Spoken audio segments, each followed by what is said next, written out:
भक्तों, यदि आप कर्ज में डूबे हुए हैं और आर्थिक तंगी से परेशान हैं, तो आपको सूर्य देव के इस महामंत्र का जाप अवश्य करना चाहिए। यह मंत्र बहुत ही शक्तिशाली और प्रभावशाली मंत्र है। इस मंत्र के नियमित 108 बार जाप करने मात्र से ही कर्ज में शीघ्र ही मुक्ति मिलती है, धन और संपत्ति में वृद्धि होती है, घर परिवार में सौभाग्य और शांति बनी रहती है। इस मंत्र से आप कर्ज मुक्त हो जाओगे, धन वृद्धि आपके जीवन में होने लगेगी। सूर्य भगवान बहुत ही दयालु हैं, वह अपने भक्तों की मनोकामनाओं को पूरी करते हैं। इस महामंत्र के नियमित 108 बार जाप करने से आपकी सभी मनोकामनाएं पूरी हो जाएंगी और आपके जीवन में धन की कोई भी कमी नहीं रहेगी।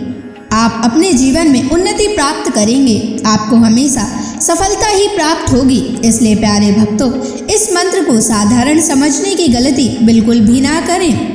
यह मंत्र बहुत ही प्रभावशाली मंत्र है। इस मंत्र का प्रभाव तुरंत ही दिखाई देने लगता है।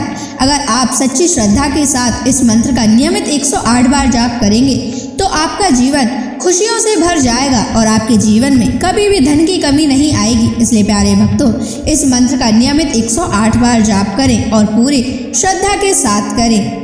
अगर आप सूर्य देव का आशीर्वाद प्राप्त करना चाहते हैं तो इस वीडियो को लाइक और चैनल को सब्सक्राइब जरूर कर दीजिए और कमेंट बॉक्स में जय सूर्य देव अवश्य लिख दीजिए। तो चलिए भक्तों, मंत्र का जाप करना प्रारंभ करते हैं। ओम ह्रीं श्रीं सूर्याय सहस्र तेजसे महाधन प्रदायकाय नमः। ओम ह्रीं श्रीं सूर्याय सहस्र तेजसे महाधन प्रदायकाय नमः। ओम ह्रीं श्रीं सूर्याय सहस्र तेजसे महाधन प्रदायकाय नमः। ओम ह्रीं श्रीं सूर्याय सहस्र तेजसे महाधन प्रदायकाय नमः। ओम ह्रीं श्रीं सूर्याय सहस्र तेजसे महाधन प्रदायकाय नमः। ओम ह्रीं श्रीं सूर्याय सहस्र तेजसे महाधन प्रदायकाय नमः। ओम ह्रीं श्रीं सूर्याय सहस्र तेजसे महाधन प्रदायकाय नमः। ओम ह्रीं श्रीं सूर्याय सहस्र तेजसे महाधन प्रदायकाय नमः। ओम ह्रीं श्रीं सूर्याय सहस्र तेजसे महाधन प्रदायकाय नमः। ओम ह्रीं श्रीं सूर्याय सहस्र तेजसे महाधनप्रदायकाय नमः। ॐ ह्रीं श्रीं सूर्याय सहस्रतेजसे महाधनप्रदायकाय नमः। ॐ ह्रीं श्रीं सूर्याय सहस्रतेजसे महाधनप्रदायकाय नमः। ॐ ह्रीं श्रीं सूर्याय सहस्रतेजसे महाधनप्रदायकाय नमः। ॐ ह्रीं श्रीं सूर्याय सहस्रतेजसे महाधनप्रदायकाय नमः। ॐ ह्रीं श्रीं सूर्याय सहस्रतेजसे महाधनप्रदायकाय नमः। ॐ ह्रीं श्रीं सूर्याय सहस्रतेजसे महाधनप्रदायकाय नमः। ॐ ह्रीं श्रीं सूर्याय सहस्रतेजसे महाधनप्रदायकाय नमः। ॐ ह्रीं श्रीं सूर्याय सहस्रतेजसे महाधनप्रदायकाय नमः। ॐ ह्रीं श्रीं सूर्याय सहस्रतेजसे महाधनप्रदायकाय नमः।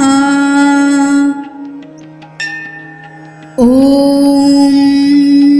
ह्रीं श्रीं सूर्याय सहस्रतेजसे महाधनप्रदायकाय नमः। ॐ ह्रीं श्रीं सूर्याय सहस्रतेजसे महाधनप्रदायकाय नमः। ॐ ह्रीं श्रीं सूर्याय सहस्रतेजसे महाधनप्रदायकाय नमः। ॐ ह्रीं श्रीं सूर्याय सहस्रतेजसे महाधनप्रदायकाय नमः। ॐ ह्रीं श्रीं सूर्याय सहस्रतेजसे महाधनप्रदायकाय नमः। ॐ ह्रीं श्रीं सूर्याय सहस्रतेजसे महाधनप्रदायकाय नमः। ॐ ह्रीं श्रीं सूर्याय सहस्रतेजसे महाधनप्रदायकाय नमः। ॐ ह्रीं श्रीं सूर्याय सहस्रतेजसे महाधनप्रदायकाय नमः। ॐ ह्रीं श्रीं सूर्याय सहस्रतेजसे महाधनप्रदायकाय नमः। ॐ ह्रीं श्रीं सूर्याय सहस्रतेजसे महाधनप्रदायकाय नमः। ॐ ह्रीं श्रीं सूर्याय सहस्रतेजसे महाधनप्रदायकाय नमः। ॐ ह्रीं श्रीं सूर्याय सहस्रतेजसे महाधनप्रदायकाय नमः।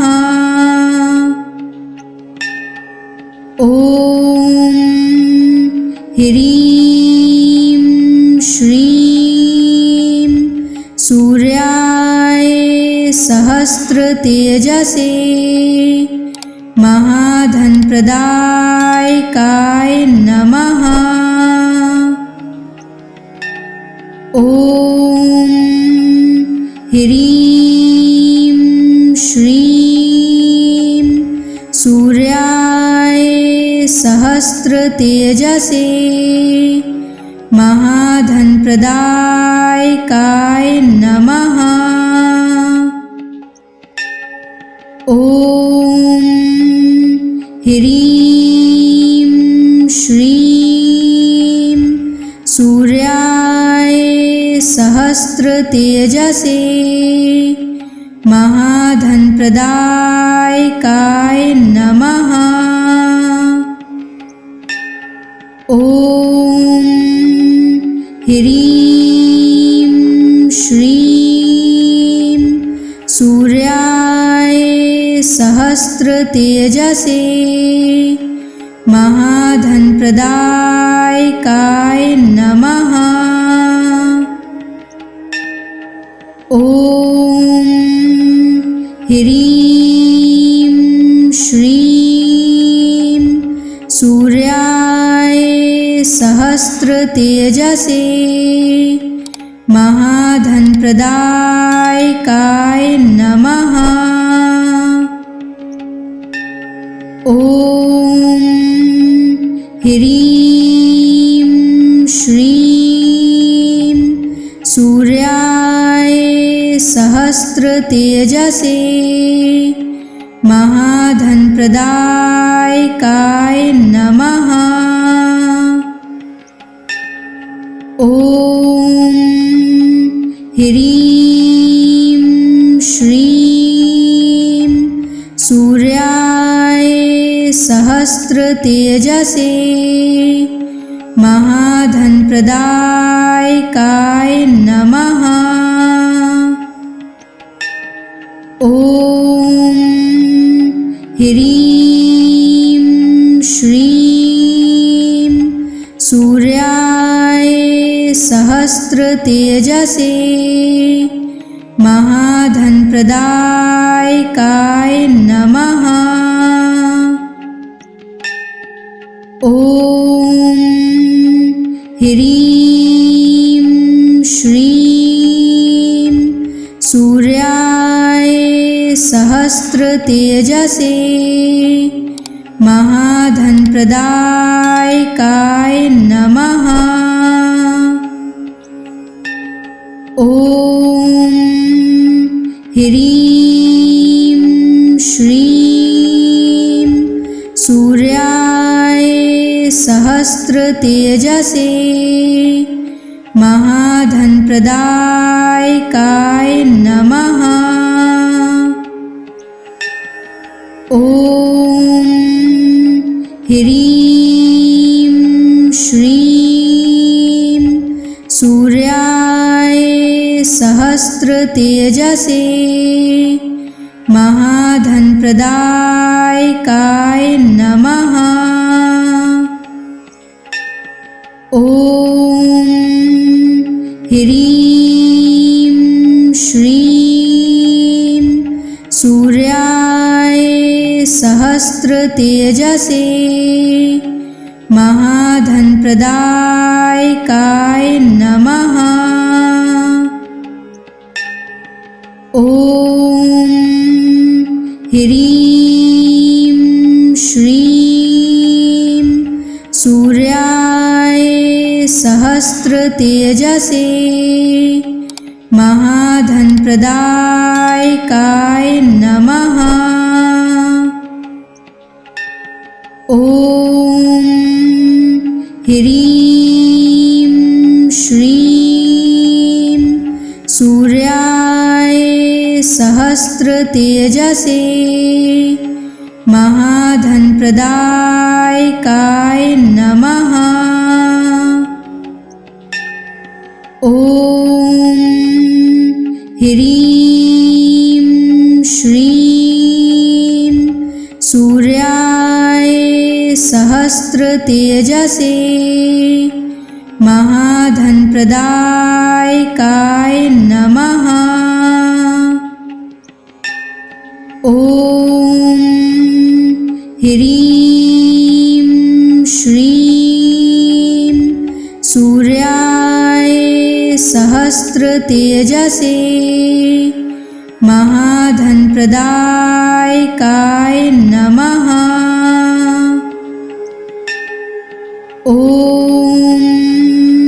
ह्रीं श्रीं सूर्याय सहस्रतेजसे महाधनप्रदायकाय नमः। ॐ ह्रीं श्रीं सूर्याय सहस्रतेजसे महाधनप्रदायकाय नमः। ॐ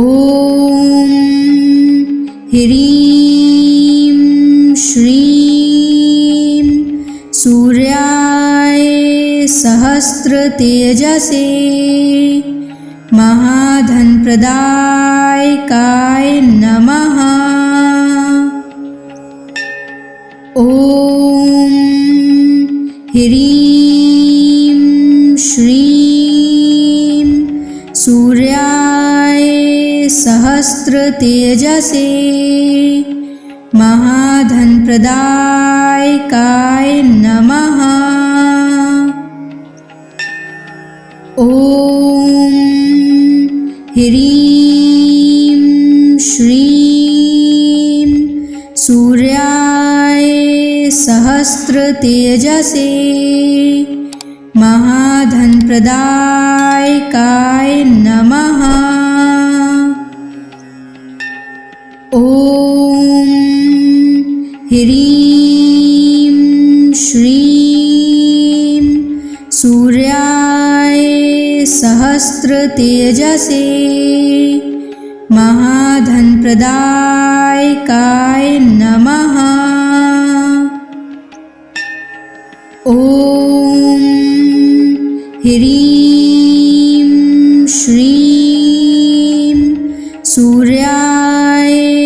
सहस्रतेजसे महाधनप्रदायकाय नमः। ॐ ह्रीं श्रीं सूर्याय सहस्रतेजसे महाधनप्रदायकाय नमः।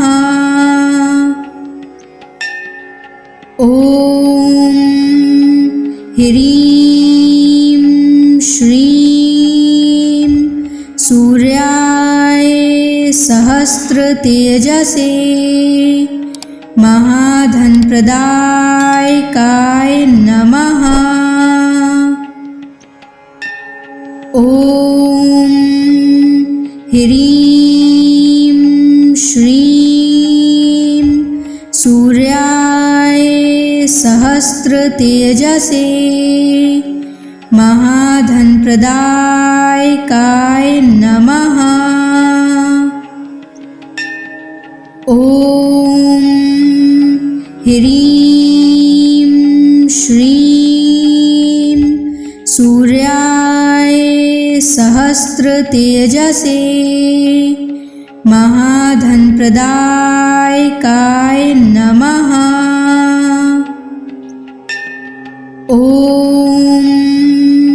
ह्रीं श्रीं सूर्याय सहस्रतेजसे महाधनप्रदायकाय नमः। ॐ ह्रीं श्रीं सूर्याय सहस्रतेजसे महाधनप्रदायकाय नमः। ॐ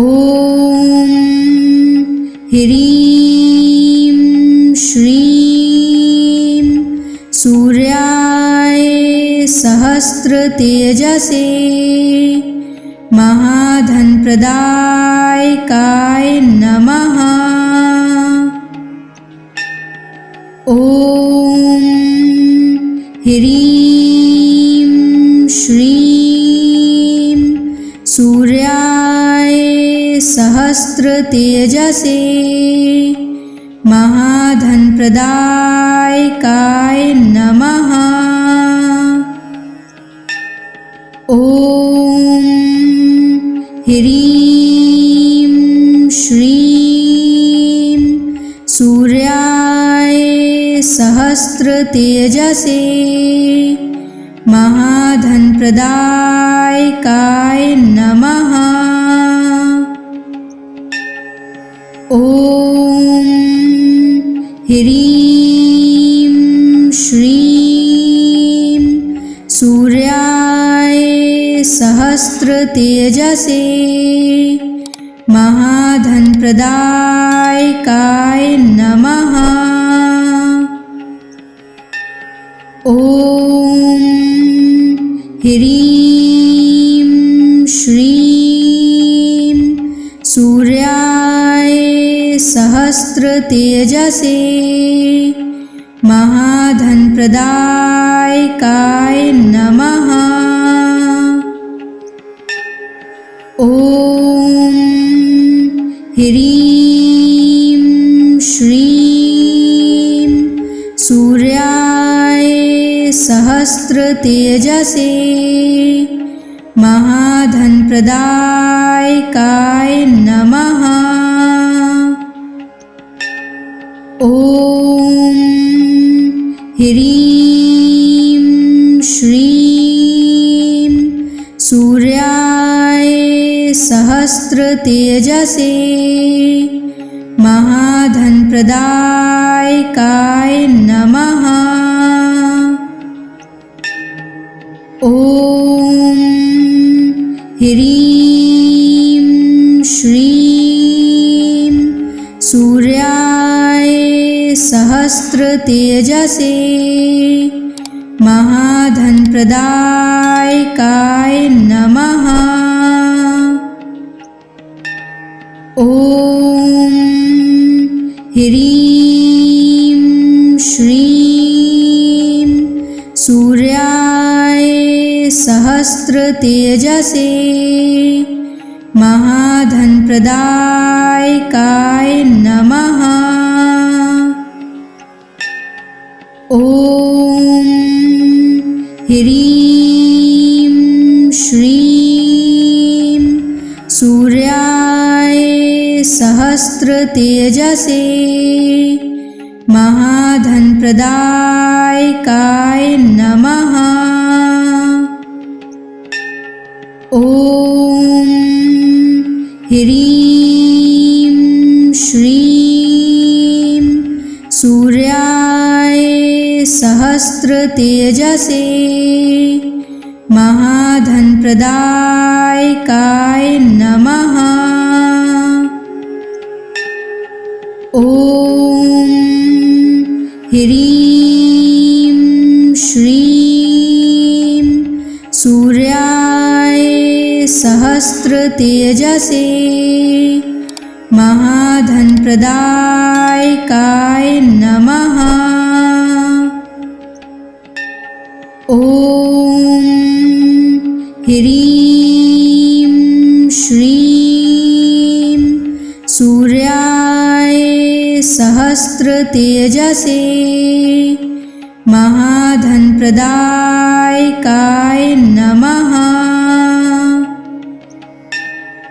ॐ ह्रीं श्रीं सूर्याय सहस्रतेजसे महाधनप्रदायकाय नमः। ॐ ह्रीं श्रीं सूर्याय सहस्रतेजसे महाधनप्रदायकाय नमः। ॐ ह्रीं श्रीं सूर्याय सहस्रतेजसे महाधनप्रदायकाय नमः। ॐ ह्रीं श्रीं सूर्याय सहस्रतेजसे महाधनप्रदायकाय नमः। ॐ ह्रीं श्रीं सूर्याय सहस्रतेजसे महाधनप्रदायकाय नमः। ॐ ह्रीं श्रीं सूर्याय सहस्रतेजसे महाधनप्रदायकाय नमः। ॐ ह्रीं श्रीं सूर्याय सहस्रतेजसे महाधनप्रदायकाय नमः। ॐ ह्रीं श्रीं सूर्याय सहस्रतेजसे महाधनप्रदायकाय नमः। ॐ ह्रीं श्रीं सूर्याय सहस्रतेजसे महाधनप्रदायकाय नमः। ॐ ह्रीं श्रीं सूर्याय सहस्रतेजसे महाधनप्रदायकाय नमः। ॐ ह्रीं श्रीं सूर्याय सहस्रतेजसे महाधनप्रदायकाय नमः। ॐ ह्रीं श्रीं सूर्याय सहस्रतेजसे महाधनप्रदायकाय नमः। ॐ ह्रीं श्रीं सूर्याय सहस्रतेजसे महाधनप्रदायकाय नमः। ॐ ह्रीं श्रीं सूर्याय सहस्रतेजसे महाधनप्रदायकाय नमः। ॐ ह्रीं श्रीं सूर्याय सहस्रतेजसे महाधनप्रदायकाय नमः। ॐ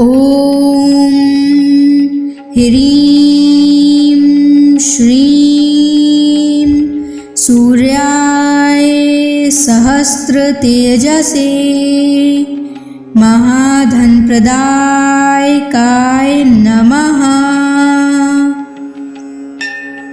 ॐ ह्रीं श्रीं सूर्याय सहस्रतेजसे महाधनप्रदायकाय नमः। ॐ ह्रीं श्रीं सूर्याय सहस्रतेजसे महाधनप्रदायकाय नमः। ॐ ह्रीं श्रीं सूर्याय सहस्रतेजसे महाधनप्रदायकाय नमः। ॐ ह्रीं श्रीं सूर्याय सहस्रतेजसे महाधनप्रदायकाय नमः। ॐ ह्रीं श्रीं सूर्याय सहस्रतेजसे महाधनप्रदायकाय नमः। ॐ ह्रीं श्रीं सूर्याय सहस्रतेजसे महाधनप्रदायकाय नमः। ॐ ह्रीं श्रीं सूर्याय सहस्रतेजसे महाधनप्रदायकाय नमः। ॐ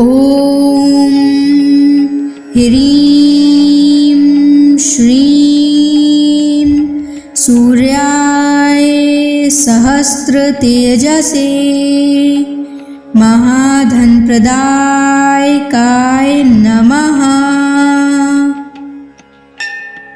ॐ ह्रीं श्रीं सूर्याय सहस्रतेजसे महाधनप्रदायकाय नमः। ॐ ह्रीं श्रीं सूर्याय सहस्रतेजसे महाधनप्रदायकाय नमः। ॐ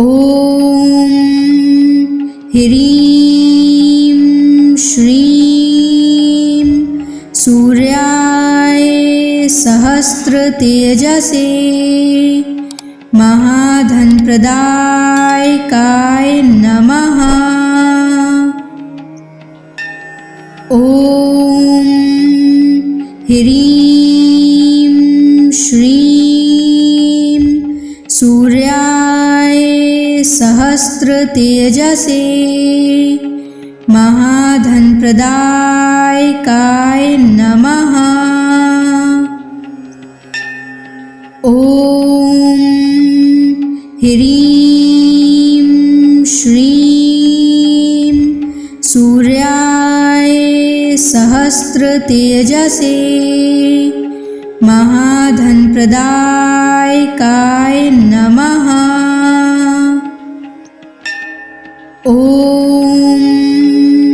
ह्रीं श्रीं सूर्याय सहस्रतेजसे महाधनप्रदायकाय नमः। ॐ ह्रीं श्रीं सूर्याय सहस्रतेजसे महाधनप्रदायकाय नमः। ॐ ह्रीं श्रीं सूर्याय सहस्रतेजसे महाधनप्रदायकाय नमः। ॐ ह्रीं श्रीं सूर्याय सहस्रतेजसे महाधनप्रदायकाय नमः। ॐ ह्रीं श्रीं सूर्याय सहस्रतेजसे महाधनप्रदायकाय नमः। ॐ ह्रीं श्रीं सूर्याय सहस्रतेजसे महाधनप्रदायकाय नमः। ॐ ह्रीं श्रीं सूर्याय सहस्रतेजसे महाधनप्रदायकाय नमः। ॐ ह्रीं श्रीं सूर्याय सहस्रतेजसे महाधनप्रदायकाय नमः। ॐ ह्रीं श्रीं सूर्याय सहस्रतेजसे महाधनप्रदायकाय नमः। ॐ ह्रीं श्रीं सूर्याय सहस्रतेजसे महाधनप्रदायकाय नमः। ॐ ह्रीं श्रीं सूर्याय सहस्रतेजसे महाधनप्रदायकाय नमः।